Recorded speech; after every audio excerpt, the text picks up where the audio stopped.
हर सफेद दाग विटिलिगो नहीं होता। नमस्कार, मैं डॉक्टर मेघा चतुर्वेदी आज आपको यही बताने आई हूँ कि अगर आपको विटिलिगो हो रहा है तो आपको पहचानना कैसे है कि ये विटिलिगो या सफेद दाग का ही पार्ट है या कोई भी हाइपोपिगमेंटेड पैच है जो धूप में जाने से हो जाता है।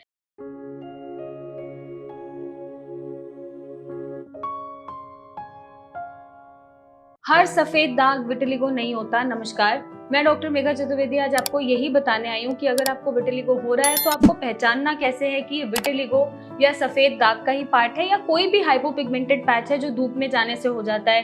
कभी चोट लगती है, चोट ठीक होती है तो भी वो व्हाइट स्किन छोड़ देता है, मार्क छोड़ देता है। कभी पेट में कीड़े होते हैं तो भी व्हाइट कलर के पैचेस हो जाते हैं। कभी हमें पिटराइसिस एल्बा हो जाता है जो फेस पे हमें व्हाइट कलर के स्पॉट्स दिखते हैं। लेकिन हर स्पॉट सफेद दागी हो, विटिलिगो हो, वो जरूरी नहीं है, क्योंकि विटिलिगो एक ऑटोइम्यून बीमारी है। ये तब होती है जब आपके मेलानोसाइट्स मेलानिन कम कर देते हैं प्रोडक्शन में।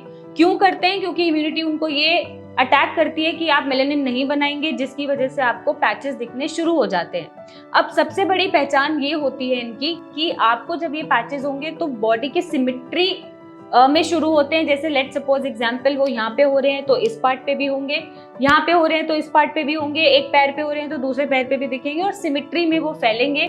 उनका एक सर्टेन बॉर्डर होता है, मिल्की वाइट कलर के वो होते हैं, उनमें किसी तरह की इचिंग, बर्निंग या जलन नहीं होती है और उनको आप बहुत सिमेट्रिकली डिवाइड कर सकते हैं। बट अगर जो दूसरा पैच है, अगर मैं बात करूं किसी भी हाइपोपिगमेंटेड पैच की, तो वो आपको कहीं भी हो जाएगा, रैंडमली आपको फेस पे मिल जाएगा।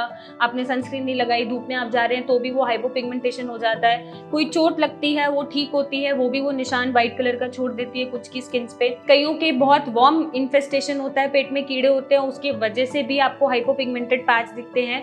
और भी रीजंस होते हैं, जैसे विटामिन डेफिशिएंसी हुई या मिनरल या इंपॉर्टेंट ऐसी मिनरल्स डेफिशिएट हो रहे हैं जिसकी वजह से व्हाइट स्पॉट्स हो रहे हैं। तो ये भी कारण होते हैं व्हाइट स्पॉट्स होने के, जो विटिलिगो से लिंक नहीं होते हैं, आपकी इम्यूनिटी से लिंक नहीं होते हैं।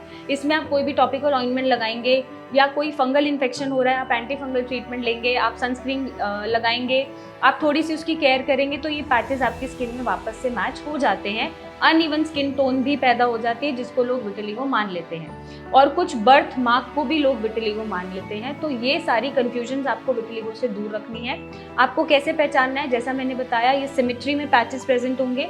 शुरुआत ये हाथ से होती है या पैरों से होती है, आंखों के पास से होती है, लिप्स के पास से होती है, और ये मिल्की व्हाइट कलर के पैचेस होते हैं। इनमें कोई भी इचिंग, बर्निंग ऐसी सेंसेशन नहीं होती है। अब अगर मैं बात करूं विटिलिगो के साथ, तो जिस भी पेशेंट को विटिलिगो है, ज्यादातर पेशेंट में पीरियड रिलेटेड इशू फीमेल्स में मिल जाता है, थायराइड रिलेटेड इशू मिल जाता है, कई पेशेंट्स में शुगर मिल जाती है साथ में, और कई पेशेंट में ये जो पैचेस होते हैं वो कॉन्स्टेंटली बढ़ते रहते हैं। जबकि जो और पैचेस होंगे, जो अदर रीजन की वजह से हाइपोपिगमेंटेड पैचेस बन रहे हैं या व्हाइट पैचेस बन रहे हैं, वो आपको बढ़ते हुए बिल्कुल नहीं मिलेंगे, उनके बॉर्डर आपको स्पेसिफिक नहीं मिलेंगे और वो बहुत मिल्की व्हाइट कलर के नहीं होंगे, वो फेडेड व्हाइट कलर के होंगे। तो आप इजिली डिफरेंशिएट कर सकते हैं कि ये विटिलिगो का पैच है या ये विटिलिगो का पैच नहीं है।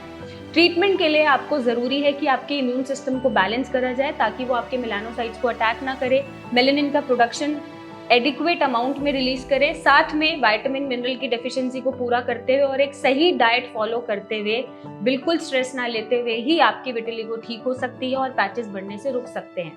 तब भी नहीं रुक पा रहे हैं तो आप सिया से जुड़ सकते हैं और अपने विटिलिगो को खत्म कर सकते हैं। Thank you and take care.